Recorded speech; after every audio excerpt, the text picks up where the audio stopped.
নমস্কার, আমরা প্রাইমারি সেকশনের ইংলিশ গ্রামারের বি ভার্বের আলোচনা শুরু করেছিলাম।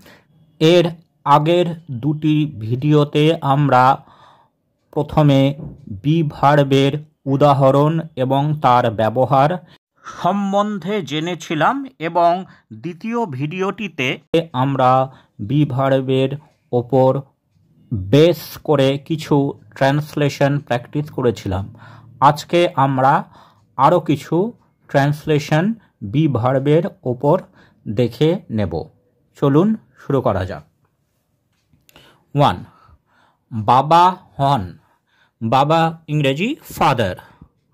ফাদার সিঙ্গুলার বা একবচন, একজনকে বোঝাচ্ছে এবং এটি প্রেজেন্ট টেন্স, তাহলে ফাদারের পরে হবে ইজ। Father is. ভাই হয়। ভাই ইংরাজি ব্রাদার। ব্রাদার সিঙ্গুলার বা একবচন এবং প্রেজেন্ট টেন্সে বোঝাচ্ছে, তাহলে ব্রাদারের পরে ইজ। Brother is. কলম হয়। কলম ইংরাজি পেন। এখানেও বর্তমানকাল এবং একবচন, তাহলে পেন ইজ। বইগুলি হয়। বইগুলি অর্থাৎ এখানে বহু বচন বা প্লুরাল নাম্বার বোঝাচ্ছে, তাহলে বইগুলি বুকস। এবং বহু বচন হলে এখানে বি ভার্ব হবে আর, বুকস আর। ঘরটি হয়। ঘরটি নির্দিষ্ট করে বলছে, তাহলে দ্য রুম। এখানে একটি ঘরের কথা বলছে, তাহলে বি ভার্ব হবে প্রেজেন্ট টেন্সে ইজ। The room is. 6. পশুগুলি হয়। পশুগুলি এখানে বহু বচন বা প্লুরাল নাম্বার বোঝাচ্ছে, তাহলে দ্য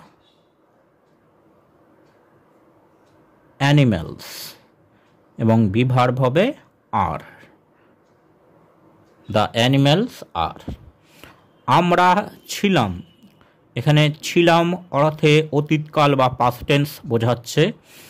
আমরা ইংরেজি উই এবং ছিলাম অর্থে পাস্ট টেন্স বা অতীতকালে বি ভার্ব হবে ওয়্যার। যেহেতু বহু বচন বা প্লুরাল নাম্বার আছে, সেই জন্য আমরা এখানে ব্যবহার করব বা বি ভার্ব বসাবো ওয়্যার। তোমরা ছিলে। তোমরা ইংরেজি ইউ এবং ইউ এর পরে পাস্ট টেন্সে বি ভার্ব হবে ওয়্যার।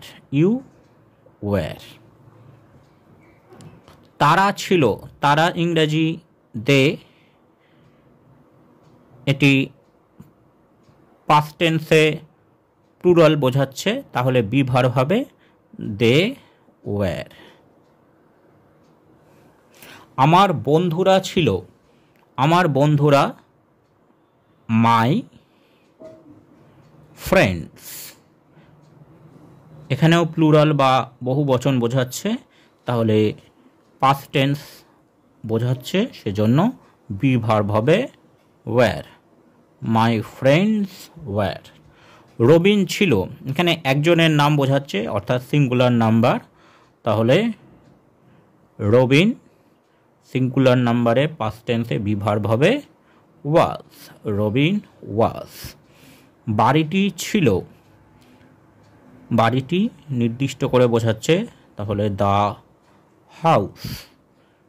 এখানে এটি পাস্ট টেন্স সিঙ্গুলার নাম্বার, তাহলে এখানে বি ভার্ব হবে was. The house was. Thanks for watching this video.